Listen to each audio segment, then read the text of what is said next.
ବନ୍ଧୁକଣ ବଦଳୁଥିବା ଋତୁ କାରଣରୁ ଅନେକ ଲୋକଙ୍କୁ ଥଣ୍ଡା କାଶ ଭଳି ସମସ୍ୟା ହୋଇଥାଏ। ଯଦି ଆପଣ ବି ସେମିତି ସମସ୍ୟାରେ ପଡ଼ିଛନ୍ତି ତେବେ ଆଜିର ଭିଡ଼ିଓ ଆପଣଙ୍କ ପାଇଁ। ଆଜିର ଭିଡ଼ିଓରେ ମୁଁ ଆପଣଙ୍କ ସହିତ ଏମିତି ଏକ ହୋମ୍ ରେମେଡ଼ି ସେୟାର କରୁଅଛି ଯାହାକି ଥଣ୍ଡା କାଶକୁ ଦୂର କରିବା ପାଇଁ ଏବଂ ଆପଣଙ୍କର ଇମ୍ୟୁନିଟିକୁ ବଢ଼ାଇବା ପାଇଁ ବହୁତ ଅଧିକ ଲାଭଦାୟକ ଅଟେ। ତେବେ ଚାଲନ୍ତୁ ଜାଣିବା ଆଜିର ଏହି ରେମେଡ଼ିକୁ ଆମେ କେମିତି ବନାଇବା ଏବଂ ଏହାର ସେବନ କିପରି କରିବା। ସେଥିପାଇଁ ଭିଡ଼ିଓକୁ ଶେଷ ପର୍ଯ୍ୟନ୍ତ ନିଶ୍ଚୟ ଦେଖନ୍ତୁ।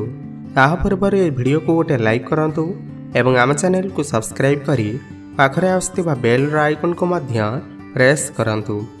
ଏଥିପାଇଁ ଆପଣଙ୍କୁ ପ୍ରଥମ ସାମଗ୍ରୀର ଆବଶ୍ୟକତା ପଡ଼ିବ ତାହା ଅଟେ ଅଦା। ଏଠାରେ ମୁଁ 100 ଗ୍ରାମ ଅଦାର ପ୍ରୟୋଗ କରୁଅଛି। ଅଦା ଆପଣଙ୍କର ଥଣ୍ଡା କାଶକୁ ଦୂର କରିବା ପାଇଁ ବହୁତ ଅଧିକ ବେନିଫିସିଆଲ ଅଟେ। ଯଦି ଆପଣ ଅଦାର ରେଗୁଲାରଲି ୟୁଜ୍ କରନ୍ତି ତେବେ ଆପଣଙ୍କୁ ଏତେ ସହଜରେ ଥଣ୍ଡା କାଶ ଭଳି ସମସ୍ୟା ହୋଇନଥାଏ।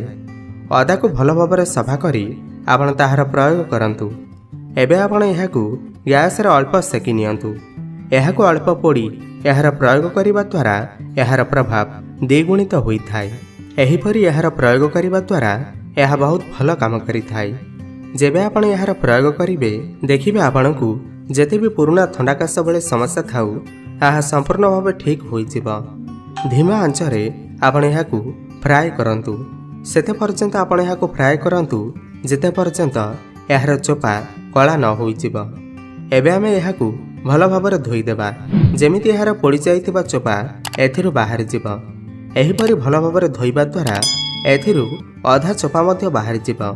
ଭଲ ଭାବରେ ଧୋଇ ସାରିଲା ପରେ ଆପଣ ଛୁରୀ ସାହାଯ୍ୟରେ ଏହାର ସମସ୍ତ ଚୋପାକୁ ଭଲ ଭାବରେ କାଢ଼ି ଦିଅନ୍ତୁ।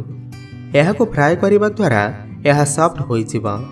ଅଦାର ପ୍ରକୃତି ଗରମ ହୋଇଥାଏ। ଯଦି ଆମେ ଏହାକୁ ଏହିପରି ଫ୍ରାଏ କରି ପ୍ରୟୋଗ କରିବା ତେବେ ଏହା ଆମ ଶରୀରକୁ କୌଣସି କ୍ଷତି ପହଞ୍ଚାଇ ନଥାଏ। ଦେଖନ୍ତୁ ମୁଁ ଅଦାକୁ ଭଲ ଭାବରେ ଛେଚିଦେଲି।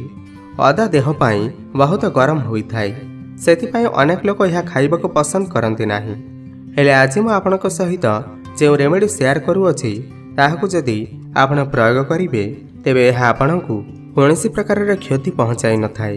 ଅଦାକୁ ଭଲ ଭାବରେ ଛେଲି ସାରିଲା ପରେ ଆପଣ ତାହାକୁ ଏହିପରି ଛୋଟ ଛୋଟ ପିସ୍ରେ କାଟି ଦିଅନ୍ତୁ। ଏବେ ଆମେ ଏହାକୁ ଗ୍ରାଇଣ୍ଡିଙ୍ଗ କରି ଏହାର ଏକ ପେଷ୍ଟ ପ୍ରସ୍ତୁତ କରିବା। ସେଥିପାଇଁ ଆପଣ ଏକ ଗ୍ରାଇଣ୍ଡିଙ୍ଗ ଜଗ୍ ନିଅନ୍ତୁ। ଏବେ ସେଥିରେ ଆପଣ କାଟି ରଖିଥିବା ଅଦାକୁ ପକାନ୍ତୁ। ଏବେ ଆପଣ ଏଥିରେ ଗୋଲମରିଚ ପକାନ୍ତୁ।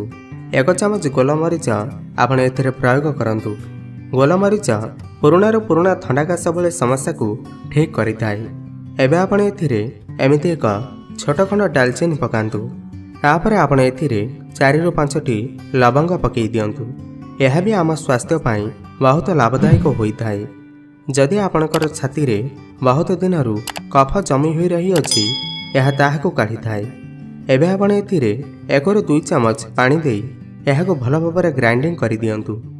ଦେଖନ୍ତୁ ମୁଁ ଏହାକୁ ଭଲ ଭାବରେ ଗ୍ରାଇଣ୍ଡିଙ୍ଗ କରିଦେଲି। ଏବେ ଆପଣ ଏକ ପାତ୍ର ଗ୍ୟାସରେ ବସାନ୍ତୁ। ଏବେ ଆପଣ ଯେଉଁ ଅଦା ପେଷ୍ଟ ବନେଇ ରଖିଥିଲେ ଏଥିରେ ପକାଇ ଦିଅନ୍ତୁ। ଅଦାର ଫାଇଦା ବିଷୟରେ ପ୍ରାୟତଃ ସମସ୍ତଙ୍କୁ ଜଣାଥିବ। ଯଦି ଆପଣ ଖଣ୍ଡେ ଅଦା ପ୍ରତିଦିନ ଚାହା ସହିତ ସେବନ କରନ୍ତି ତେବେ ଆପଣଙ୍କର ଗଳା ଏତେ ଶୀଘ୍ର ସଂକ୍ରମଣ ହେବ ନାହିଁ ବା ଥଣ୍ଡା କାଶ ଭଳି ସମସ୍ୟା ହେବ ନାହିଁ। ଏହା ଏକ ବହୁତ ଭଲ ଇମ୍ୟୁନିଟି ବୁଷ୍ଟର ହୋଇଥାଏ। ଏବେ ଆମେ ଏଥିରେ ଗୁଡ଼ର ପ୍ରୟୋଗ କରିବା। ଆପଣ ଏଥିରେ 100 ଗ୍ରାମ ଗୁଡ଼ର ପ୍ରୟୋଗ କରନ୍ତୁ।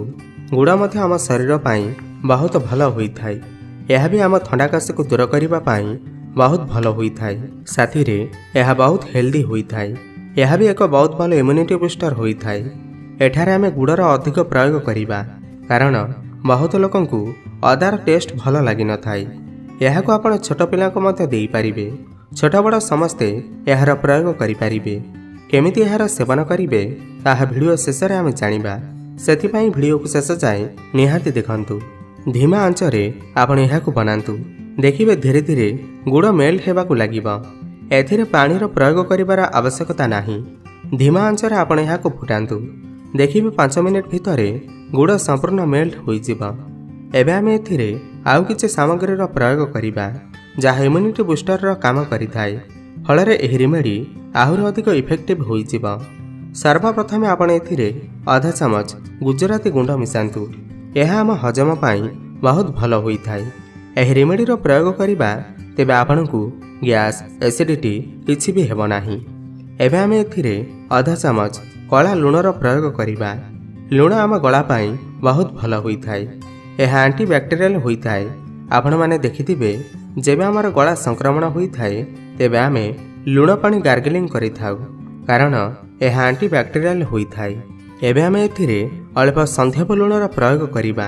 ଏହା ଆପଣଙ୍କୁ କୌଣସି ବି ପୁଟୁଳି ବଣିଆ ଦୋକାନରୁ ବହୁତ ସହଜରେ ମିଳିଯିବ।